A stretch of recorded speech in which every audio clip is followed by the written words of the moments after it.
हो, आप लोग स्वस्थ होंगे, मस्त होंगे।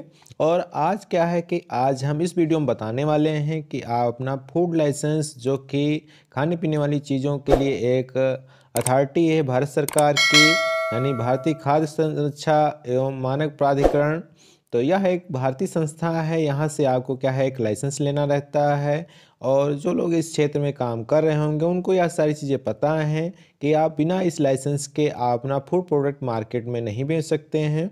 तो इसमें क्या है कि जिन लोगों का रजिस्ट्रेशन होता है तो वह उनको क्या है कि हर साल या 2 साल, 3 साल, 5 साल ऐसे क्या है कि उनके बाद उसको रिन्यूअल करना पड़ता है। यदि वह रिन्यूअल नहीं कराते हैं तो उनका लाइसेंस जो है सस्पेंड हो जाता है। यदि उस लाइसेंस को फिर से रिन्यूअल कराना चाहते हैं तो उनको क्या है कि फ़ाइन के तौर पे कुछ अलग से पेमेंट करना रहता है। यदि ऐसे ही रिन्यूअल कराते हैं तो उसका अपना एक चार्ज है, वह अलग से बताएँगे कि आपका औद्योगिक इकाई है तो उस औद्योगिक इकाई में आपका कितना किस क्षेत्र में कितना चार्ज लगता है, कितना टर्नओवर होता है, टर्नओवर के हिसाब से ही आपका चार्ज लगता है। तो इसमें हम आपको बताने वाले हैं कि आपका यदि कोई दुकान है, कोई शॉप है या छोटा-मोटा कोई औद्योगिक इकाई लगाए हुए हैं और उसका फूड लाइसेंस आपको रिन्यूअल करना है, तो वह कैसे रिन्यूअल कर सकते हैं।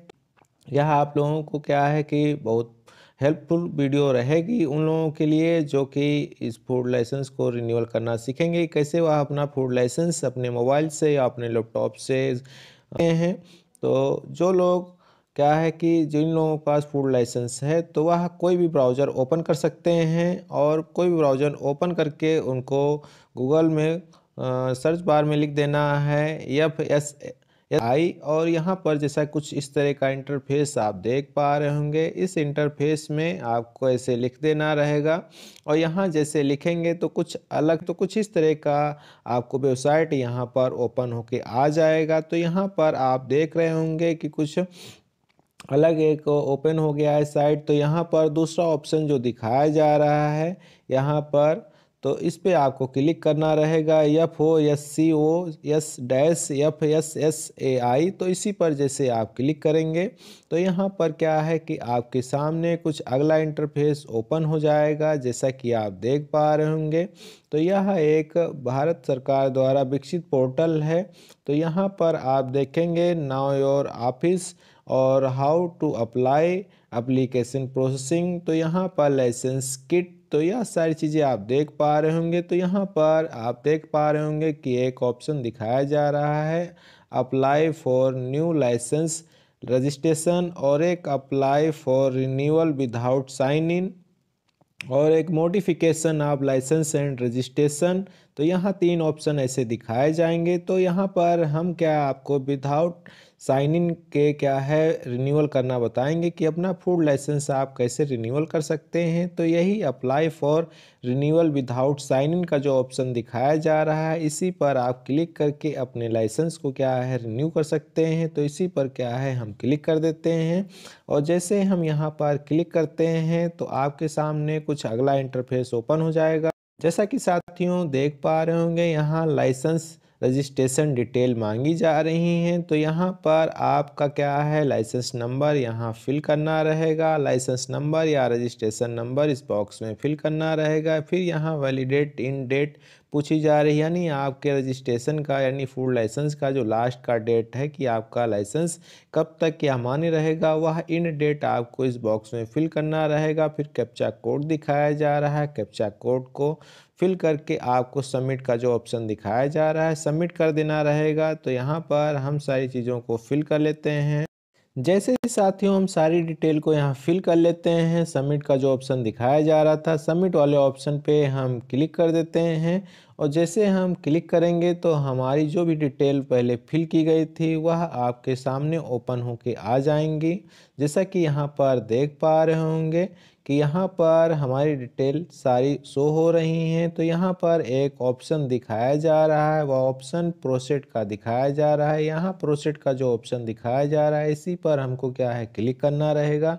तो यहाँ पर हम क्लिक कर देते हैं। तो यहाँ पूछा जा रहा है please confirm that the company name and premise address displayed here are the same with which you applied for the licence last time, यानी आपका जो भी यहाँ पर कंपनी नेम और एड्रेस है सही है कि नहीं सही है। यदि गलत है तो यहाँ नो का ऑप्शन दिखाया जा रहा है, उस पर क्लिक कर सकते हैं। यदि सारी चीज़ें सही हैं तो यहाँ पर जो यस का ऑप्शन दिखाया जा रहा है उसी पर आपको क्या है क्लिक कर देना है।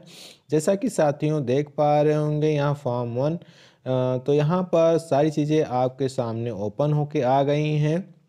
यहाँ manufacturer vegetable oil and processing unit का जो यहाँ पर लाइसेंस है, तो यह सारी चीज़ें आप देख पाएंगे कि आपका जो एड्रेस था सारी डिटेल थी यहाँ पर शो हो रही हैं। और यहाँ पर ईमेल आईडी और यहाँ पर क्या है कॉन्टैक्ट पर्सन जो भी कुछ है सारी डिटेल यहाँ पर सामने शो हो जा रही हैं। आपका लाइसेंस कब रिन्यू किया गया था, और यहाँ सेक्शन इलेक्ट्रिसिटी लोड आप एचपी यूज्ड यस 2 एचपी दिखाया जा रहा है। Source of water supply public दिखाया जा रहा है। बिजनेस न्यू स्टार्ट जब किया गया है उसकी भी डेट दिखाई जा रही है। तो यह सारी चीज़ें आप यहाँ देख सकते हैं। तो यहाँ पर किन किन चीज़ों के लिए लाइसेंस लिया गया था, तो यहाँ पर वह भी सारी चीज़ें दिखाई जा रही हैं कि तो आप भी यहाँ पर आपका कुछ भी चीज़ें डिटेल या कुछ गलत है तो आप यहाँ से क्या है उसको अपडेट भी कर सकते हैं। तो यहाँ पर सारी चीज़ें आपके सामने शो हो रही हैं। यहाँ पर एक ऑप्शन आपके सामने शो किया जा रहा है कि सिलेक्ट अपलोड डिटेल, तो यहाँ पर सारी चीज़ें हमारी पहले से अपलोड हैं। यदि यहाँ पर कुछ आपको फिर से अपलोड करना है तो यहाँ पर सिलेक्ट का जो ऑप्शन दिखाया जा रहा है इसी पर आप क्लिक कर सकते हैं। जैसा कि हमने यहाँ पर क्लिक किया तो प्रूफ ऑफ परमिसेस और health NOC any other document NOC by municipality panchayat, तो यहाँ पर कोई भी ऑप्शन यहाँ से चॉइस किया जा सकता है। यदि आपको अपलोड कोई चीज़ करनी है तो आप उस चीज़ को चॉइस कर सकते हैं, सिलेक्ट कर सकते हैं और अपलोड कर सकते हैं। यदि आपको कोई चीज़ अपलोड नहीं करनी है तो आप उसे छोड़ भी सकते हैं। तो यहाँ हम सारी चीज़ों को छोड़ देते हैं क्योंकि मेरे डॉक्यूमेंट को जो है सारा अपलोड है। यदि आप डॉक्यूमेंट अपलोड नहीं भी करते हैं तब भी कोई इशू नहीं होने वाला है। और number of years you want to apply for, तो यहाँ पर पूछा जा रहा है कि आपका जो है लाइसेंस कितने वर्ष के लिए अप्लाई किया जाएगा या करेंगे, तो यहाँ पर आप उसको भी सिलेक्ट कर सकते हैं। यहाँ पर 1 से 5 साल तक का क्या है आपका लाइसेंस अप्लाई किया जा सकता है। और यहाँ पर टर्म कंडीशन पूछी जा रही हैं, यानी आपका जो है किसके अंतर्गत है। यहाँ डिक्लेरेशन जो है वह सारी चीज़ें आपको दिखाई जा रही हैं। तो यहाँ पर जो चेक बॉक्स दिखाया जा रहा है चेक बॉक्स पे क्या है आपको क्लिक करना रहेगा। और यहाँ पर आप देख सकते हैं कि आपका जो प्रॉफिट है या सेफ्टी, तो 12 लाख से आपका ज़्यादा तो टर्नओवर नहीं है। 12 लाख से आपका टर्नओवर ज़्यादा है तो आपका लाइसेंस जो है अलग होगा। यहाँ पर प्रीवियस देख सकते हैं आपका फॉर्म सही है कि नहीं सही है, यानी सेव और नेक्स्ट का ऑप्शन जो दिखाया जा रहा है सारी डिटेल सही है तो आप सेव एंड नेक्स्ट वाले ऑप्शन पे क्लिक कर सकते हैं। और यहाँ पर by mobile number signature type, तो यहाँ पर प्रोसीड जैसे कर देंगे तो आपका जो रजिस्टर्ड नंबर है उस पर क्या है उस पे एक ओटीपी आ जाएगा। और ओटीपी को क्या है आपको अपने इंटर बॉक्स में फिल करना रहेगा। जैसे कि साथियों यहाँ देख पा रहे होंगे एक ओटीपी आ चुका है और उसको फिल भी करना है। जैसा कि साथियों यहाँ देख पा रहे होंगे यहाँ ओटीपी को फिल कर दिया गया है और एक प्रोसीड का ऑप्शन दिखाया जा रहा है। प्रोसीड वाले ऑप्शन पे क्लिक कर दिया गया है। और जैसे यहाँ क्लिक कर दिया गया है तो यहाँ पर अमाउंट रजिस्ट्रेशन अमाउंट जो है मांगा जा रहा है, तो आप कैसे पेमेंट करना चाह रहे हैं, पेमेंट का मोड भी पूछा जा रहा है। तो यहाँ पर आप कोई भी पेमेंट मोड सेलेक्ट कर सकते हैं। जैसा कि यहाँ पर 2 ऑप्शन दिखाए जा रहे हैं, दोनों में से कोई एक आपको चॉइस करना रहेगा। और पेमेंट अमाउंट जो है फीस यहाँ पर आप देख पा सकते हैं लेट फीस 00 दिखाया जा रहा है और रजिस्ट्रेशन फीस जो है 100 रुपये जो पड़ता है वह फीस दिखाया जा रहा है। तो यहाँ पर हम एक चीज़ को सिलेक्ट कर लेते हैं पेमेंट मोड को, तो यहाँ जीएसटी नंबर भी पूछा जा रहा है।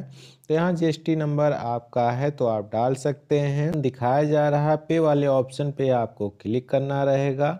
और जैसे आप यहाँ पर क्लिक करेंगे तो अगला इंटरफेस आपके सामने ओपन होके आ जाएगा, जो कि आप देख पा रहे होंगे। यहाँ जैसा भी पेमेंट आप करना चाहते हैं वैसे आप यहाँ पर ऑप्शन को सिलेक्ट कर सकते हैं। Credit card, debit card, UPI जैसा भी आपके पास में है वैसा यहाँ पर पेमेंट को कर सकते हैं। तो यहाँ कोई भी ऑप्शन को क्लिक कर लेते हैं। तो यहाँ पर हम यूपीआई सेलेक्ट कर लेते हैं, यूपीआई के थ्रू पेमेंट कर देते हैं। तो आपको क्या है कि यहाँ गूगल पे, फ़ोनपे, भीम जो भी कुछ सेलेक्ट करना है वह भी यहाँ पर सिलेक्ट कर सकते हैं। हम यहाँ पर फ़ोनपे को सिलेक्ट कर लेते हैं। तो फ़ोनपे जैसे सिलेक्ट करेंगे तो यहाँ पर प्रोसेसिंग पेमेंट दिखाया जा रहा है। तो यहाँ पर फ़ोनपे की जो यूपीआई आईडी है आपको फिल करना रहेगा। साथियों, आपका पेमेंट सक्सेसफुल हो जाता है तो कुछ इस तरह का इंटरफेस दिखाया जाएगा कि आपके सामने एक रिसीप्ट जनरेट हो जाएगी, जो कि रिन्यूअल फॉर्म की रहेगी। तो वह क्या है कि आपके डैशबोर्ड में आपको सर्टिफिकेट भी देखने को मिल सकता है। तो यह सारी चीज़ें यहाँ देख सकते हैं कि ओपन का ऑप्शन दिखाया जा रहा है। ओपन वाले ऑप्शन पे क्लिक कर सकते हैं और यहाँ पीडीएफ को डाउनलोड कर सकते हैं। और यहाँ पीडीएफ क्या है आपके यहाँ बॉक्स में जमा हो गई है। तो इस तरह से क्या है कि आप अपना रजिस्ट्रेशन फॉर्म क्या है रिन्यूअल कर सकते हैं और रिन्यूअल कर सकते हैं, पेमेंट भी कर सकते हैं। तो सारी चीज़ें आपको समझ में आ गई होंगी। तो आई होप कि आप लोगों को यह वीडियो अच्छा लगा होगा। जो लोग हमारे चैनल पे नए हों वह चैनल को सब्सक्राइब कर लें, बेल आइकन को प्रेस कर दें, जिससे हमारे यूट्यूब चैनल पर आने वाले वीडियो का नोटिफिकेशन आप लोगों को आसानी से मिल सके। मिलते हैं आप लोगों से नए वीडियो में, तब तक के लिए जय हिंद।